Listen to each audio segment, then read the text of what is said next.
All right, so continuing on with Benfords Law here. All right, so get your file downloaded. Now, if you very rarely will ever write your own text file input or output, so I gave you guys some sample code where we can copy and paste from. Right, you can go online and find some code, or these are good copy and paste files to keep around. Okay, they're very easy to... Remember, there's different ways that you can read from text files. This is one way in Java. This does not use a buffered reader. Okay, so you can use a buffering system with buffered reader objects, but we're just going to do it nice and simple. We didn't need a buffered reader for our data. Okay, so I just took very simple file reading code here. All right, so let's code this thing. So we'll write a simple algorithm at first, of course.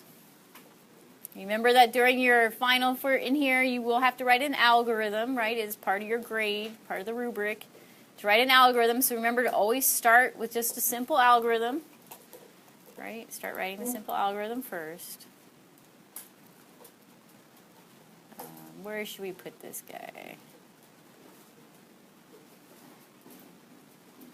Kind of made a mess over here, haven't I? All right, we'll just make a new project. We'll call it file.io.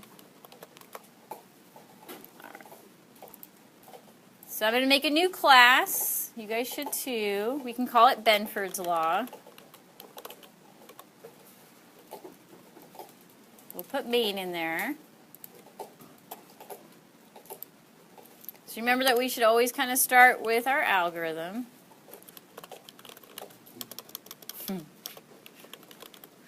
All right. So what's our input? Our input is a file with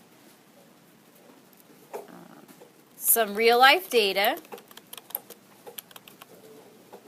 as numbers.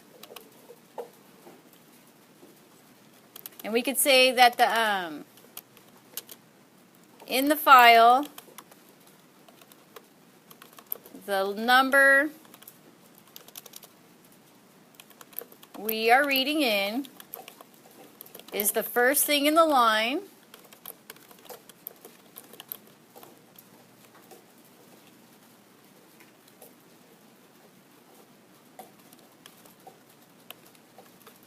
And one number per line.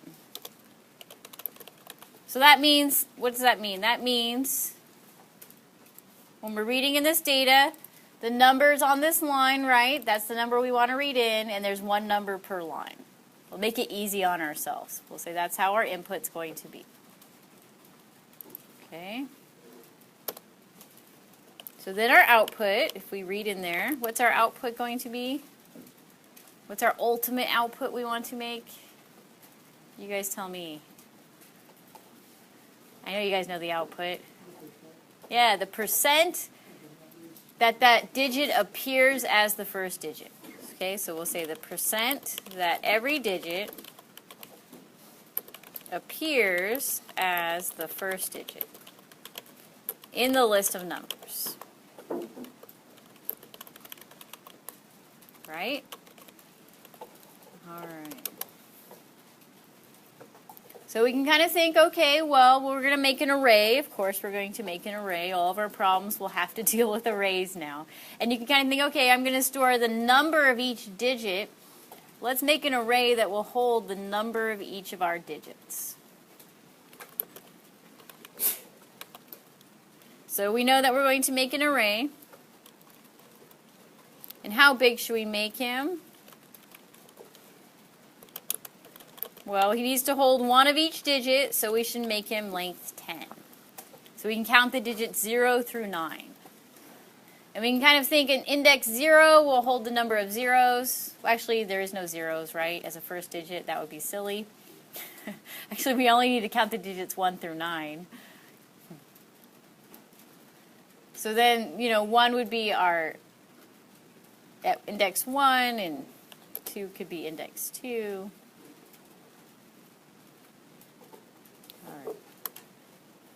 So let's think how we're going to do this thing. What should we do first?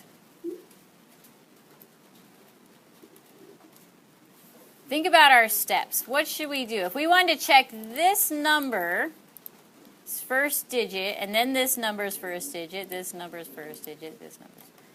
What should we do first? Make a string, okay. Make a string to hold our input, right? So we can say string input.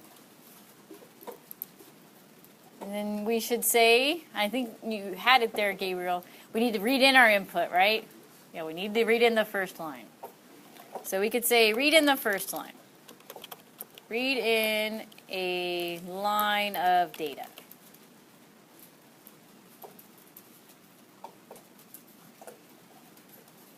And we can write it in plain English and get the first digit in that line.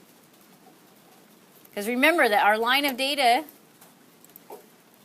is going to be this whole line, but we don't care about the rest of the line. All we care about is this 3.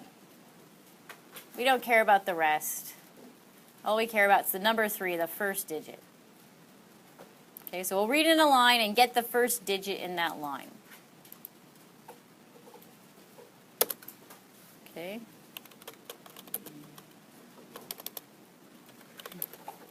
Then we're going to increment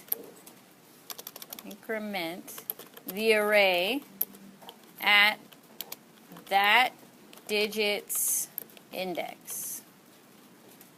So in other words, in our nums array, at that digit, we'll increment. So if we read in a 1, then in our nums array, we'll increment index 1 by 1. Does that make sense? Remember to get like a visual. We can make a visual over here.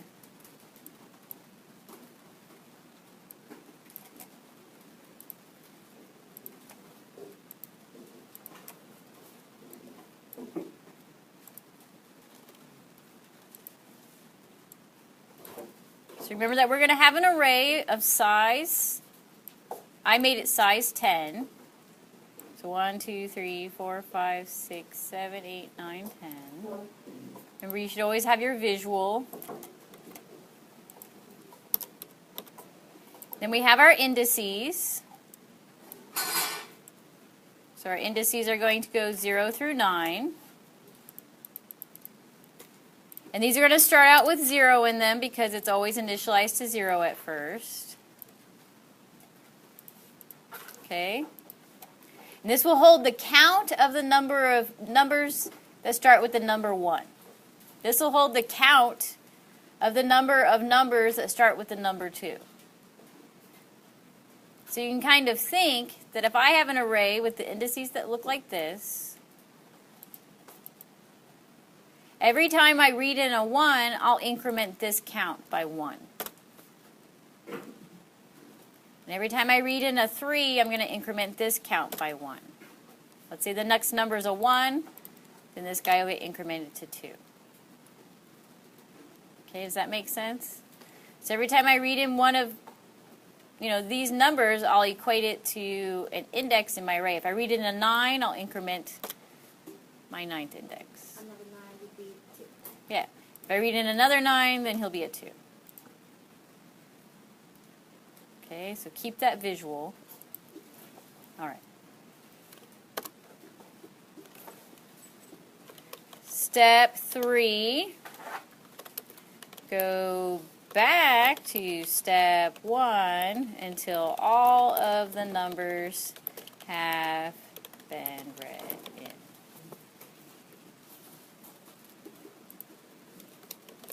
So this is another way that you could, write an algorithm, and whenever you have a go back to step 1 step, that's going to be a loop.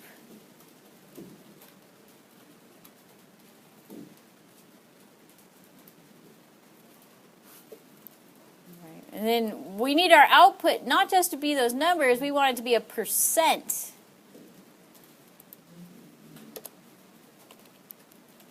So in step 4, for index from 0 to 10, or actually from 1 to 10, right? do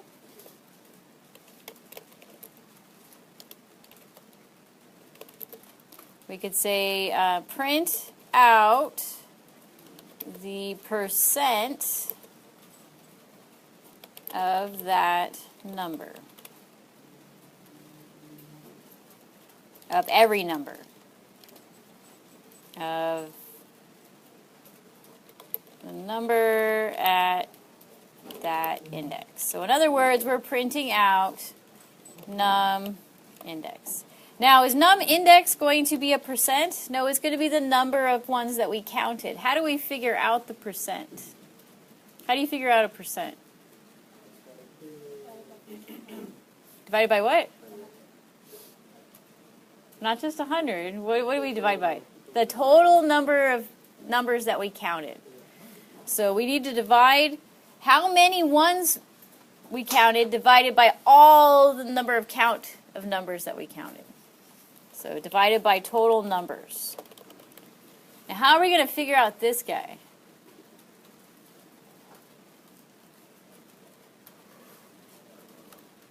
We need to add it to our algorithm. Where are we going to, how are we going to figure out total nums?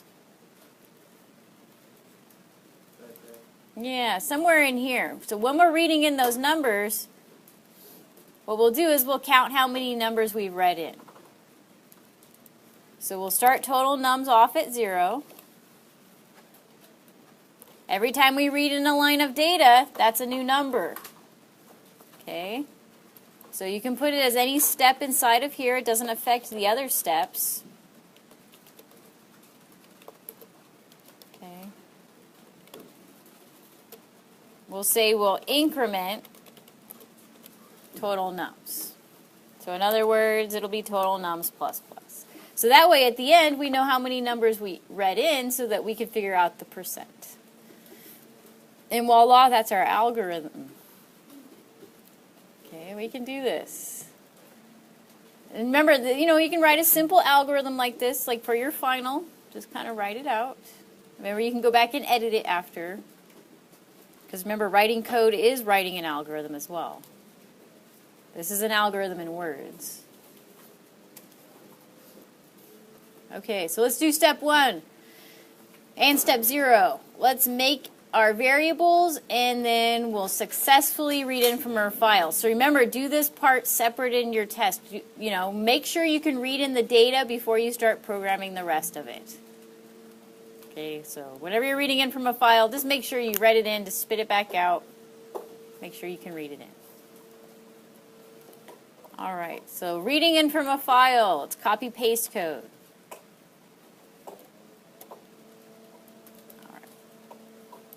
I can make these variables too.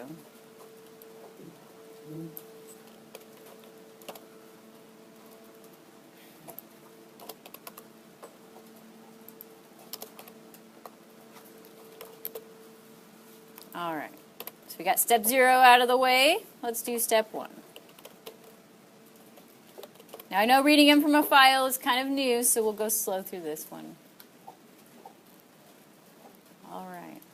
And whenever we're reading in from a file,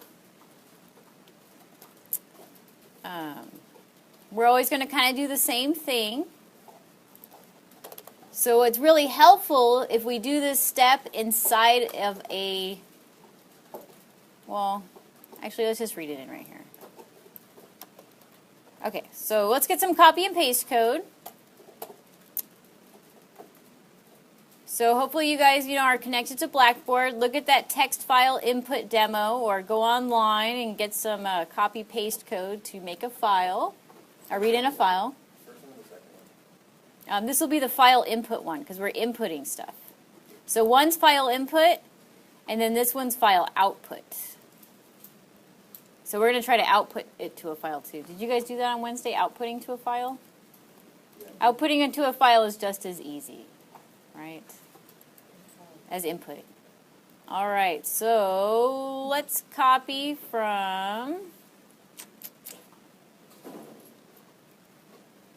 let's see, we just need from here down, right?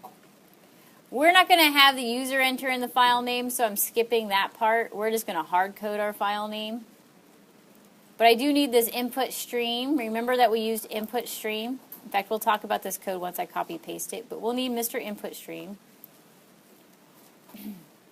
And then you need all the way down to where you close your file. Remember, it was always important to close your file. That was our last step. Okay. So from where we created input stream to where we close input stream, let's do a Control-C and copy that code. And then we paste it in there. Now we are going to get some red underlines, so let's do Control-A, Control-I at first. And then we just need to import some files, some usable libraries. So if we hover over Scanner, you could say import Scanner, which is in the java.util package. Okay, you have to import file, which is also in the file.io package. The file not found exception is also in file.io. Now, alternatively, I think in your book, he puts a star right here. Remember that the star acts as a wildcard, and it imports the whole I.O. package. So remember, if you put a star right there, it imports the whole library. Now, it's still yelling at us because it doesn't know what file name is, so we'll just tell him what our file name is.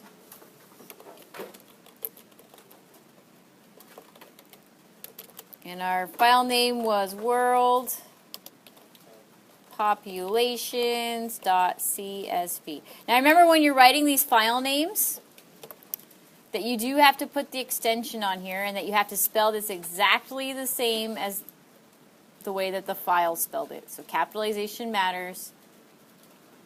Remember that we have to read that. We have to tell it where to find it.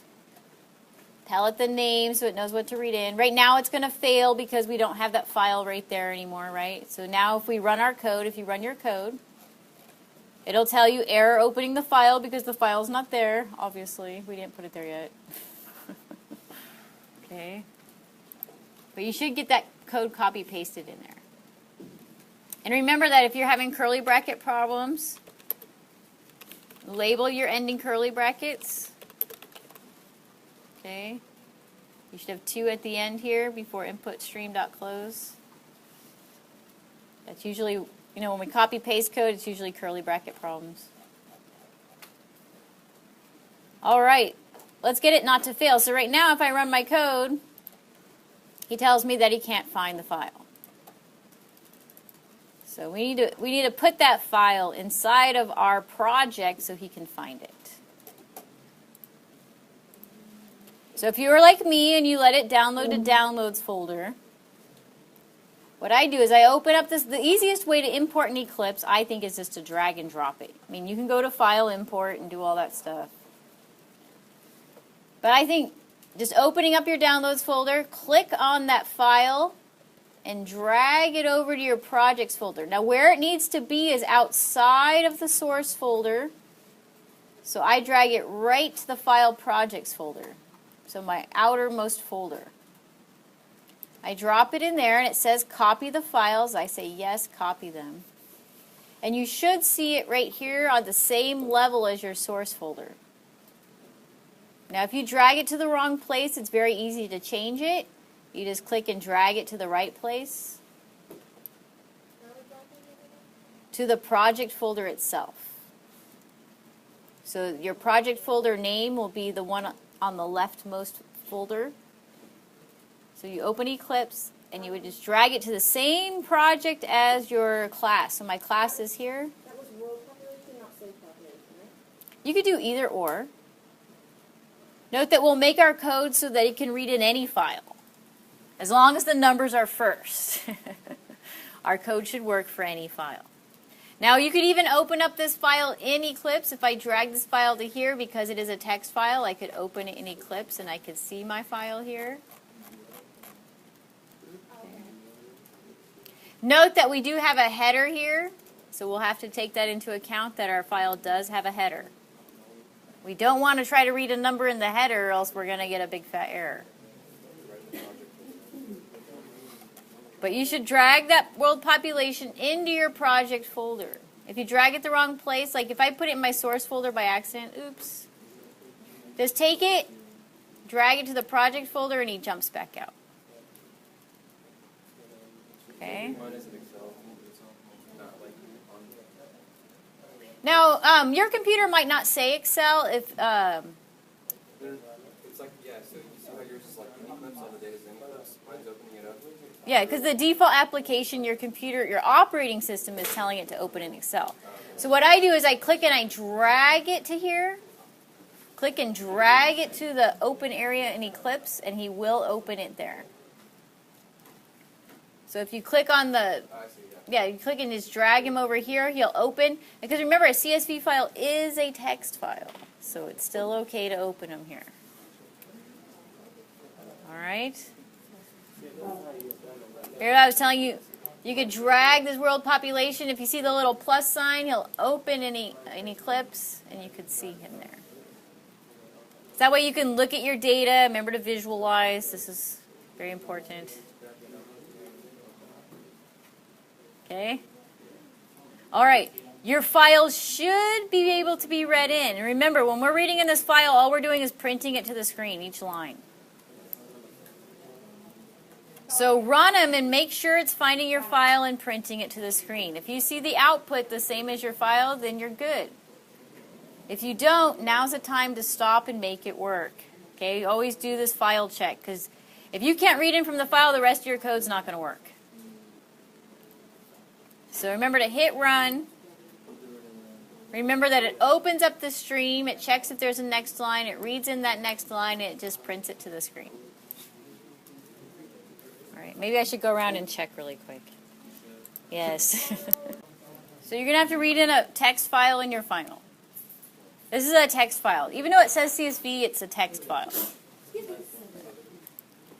All right.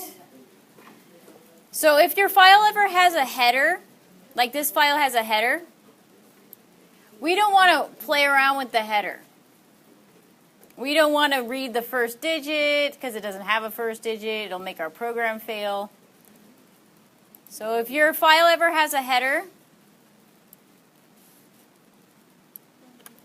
just read in a line outside of the while loop, and you can even put some comments, reading in the header and doing nothing with it.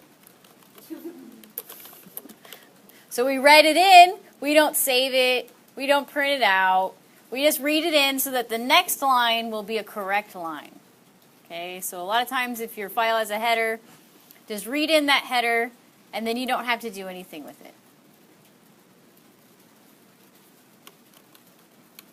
And then in our while loop, we'll read in the rest of the file.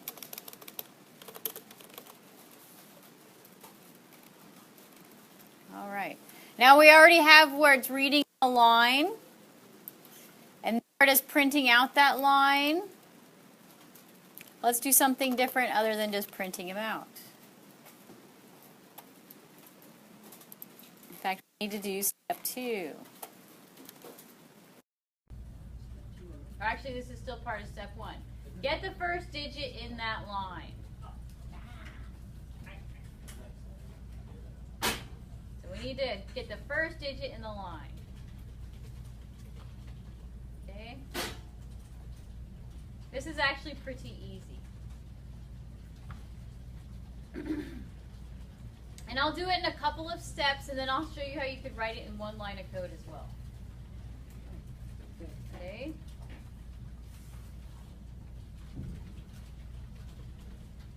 Now to get a character out of a string, you can use the character at method. So if our line is called line, that's our line from our text file. Use a string, so we can use the character at method. And which index is our first digit? Use an index? 0. Good. Yes. And voila, we have a character. We have the first character, which is our first digit. Now to transform a character into a digit, there's a couple different ways that we could do this. So we want to make the character digit into a integer digit.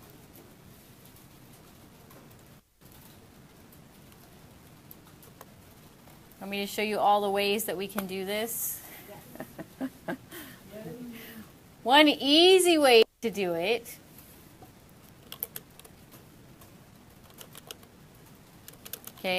is just to take that first digit character and subtract the character 0. Now to see why this works, remember your ASCII chart. So I'll put this over here. So remember, always have a visual of what your ASCII chart looks like. Now remember that characters are stored as numbers inside of RAM. So when I store the character 0 or character 1, it's stored as the number 49. What's the character 0 stored as? 48.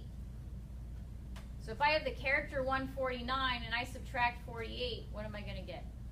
1. I'm going to get the correct digit. Like if I have the character 5 and it's a 53, 53 minus 48 is 5. So an easy way to convert a character into its correct digit is to subtract the character value of the 0 digit. Okay? To see that this works, maybe we should see that it works. It's very easy to see that it works now that we got our code set up. I'm going to comment out this line here. Or maybe you could leave that line in there, it doesn't matter. So you can comment it out or leave it. And this is just for testing purposes. Or I could say the first digit of this line is, and then just print out Mr. Digit. And you could double check yourself that you are indeed reading in the right digit, which is a good check. Okay? So if you run this thing, he'll print out the line, and then he'll print out the first digit of this line is a 1. There's lots of 1s, that's expected. We go up here, you can see that he did read in a 2, and 3s, and 6, and there's a 9. So it is doing it correctly. That's an easy way to make a character into the correct digit.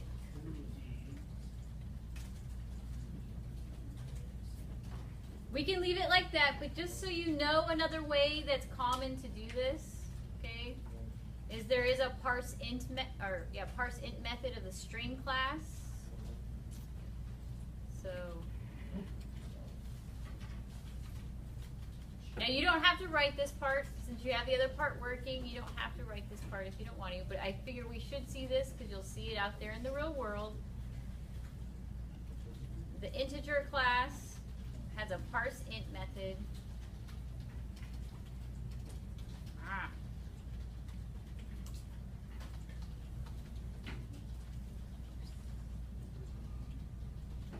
There he is. Now the parse int method does take in a string.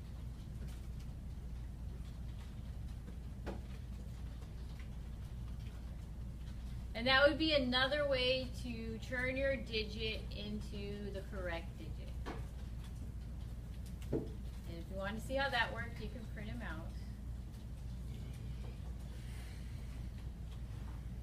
But this is a common way to take a string, this is actually a string now, and change it into an integer. The parse int method.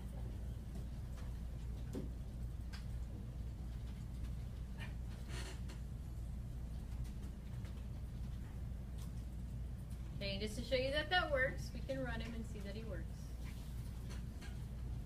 And it should print out the same digit each time. Right. We only need one of these. All right. So that wasn't supposed to be confusing. That was supposed to show you a different way. All right. As long as you get one of those ways to work and we got our digit, that is good. So do you want to print out the first digit, or is it just like to show? That's just to show. So we don't really have to print him out. In fact, we don't even have to print out the line. A lot of our code right now is just testing. We can erase it at the end, but as you're running your code and you're testing it, it's good to test. Test first and test often. And then as you don't need those lines of code, just comment them out. And then at the very end, you can start deleting things. Usually I do not delete any lines of code till I have everything working, right? And you can leave your test lines in there. All right? So the only lines of code that we're actually using is getting in our next line, taking that line's first character, and converting it to an integer using this line of code. So we've only actually done 3 lines of code here. All right, let's do our next step. This is the easy step. I love this step. It says increment the array at that digit's index. So we can do step 2. Actually, maybe I can copy this whole line. So we're incrementing the array at that digit's index. So my array I gave him the name nums.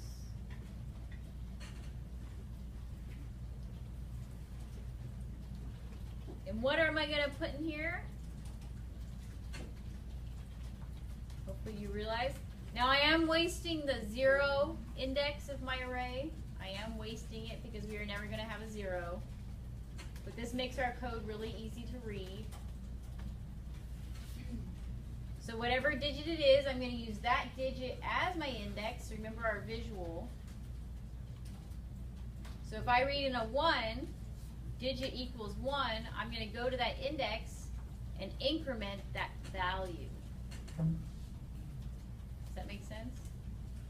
If digit were a 9, then I would go to my array at index 9. This says go to the value and increment the value at index 9. So I go to the value and increment the value at index 9. Does that make sense? Yeah, always try to use your input as the indexes to your array. It usually sometimes works. Then it makes it easy to code. Especially in programming problems from your book. They usually are written like this.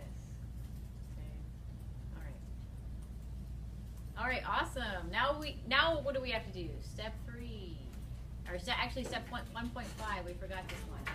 We need to have total nums and increment total nums. Remember, we had to do that somewhere in the loop as we're reading in the line. It didn't really matter where. Okay, but we needed to increment our total nums. And remember, importantly, total nums should have started at 0. So remember to initialize them to 0. So that when we're incrementing, it's incrementing from 0. Right? That's important. Okay, cool. Now by the time we go to inputstream.close, we will have read in all of our lines, because this will have to be false by the time we get out of here. So we would have read all of our lines of code in. We would have figured out all their first digits. We would have incremented an array for every digit. And then we should have total nums be the total number of lines that we read in, which is the total number of numbers. All right, now you guys are in charge of writing this last part. You guys can write this part. Oh yeah, this is the easy part. All you have to do is go through your array and print out the percent of that number at that index.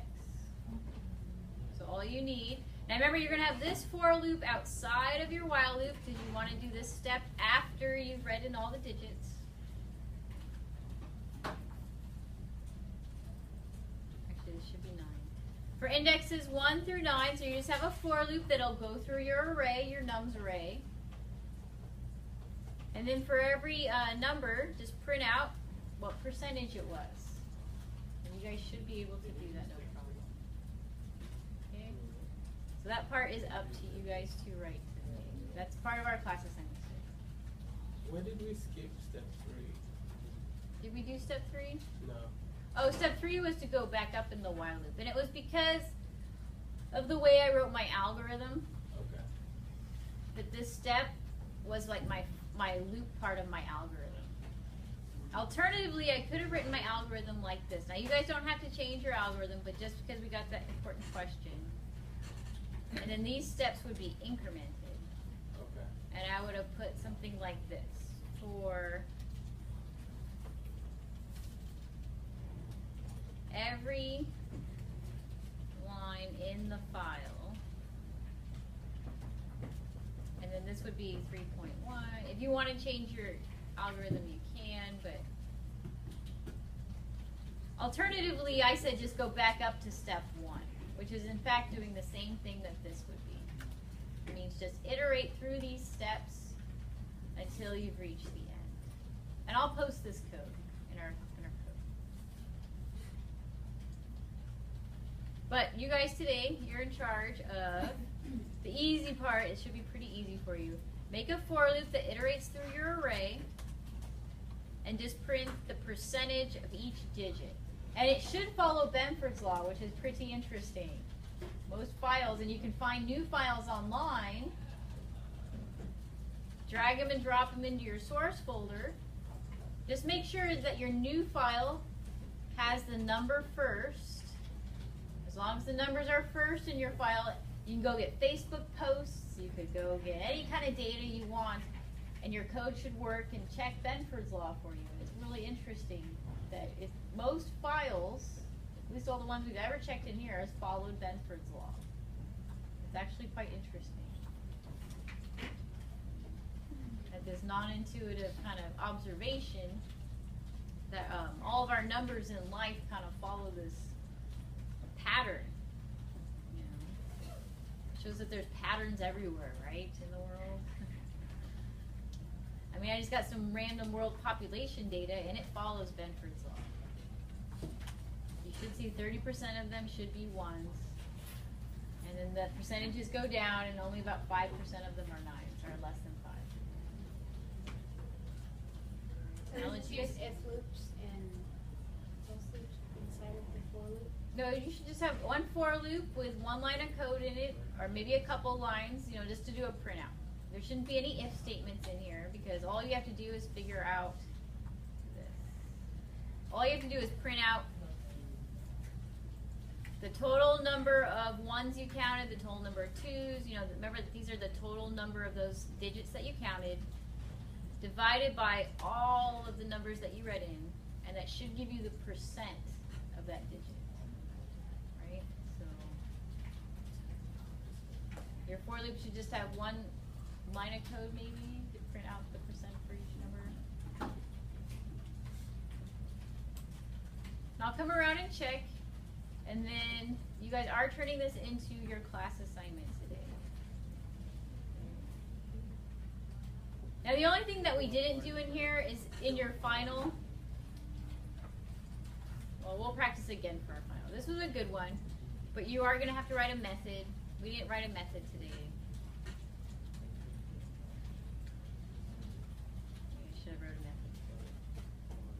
I think this is a good place to pause.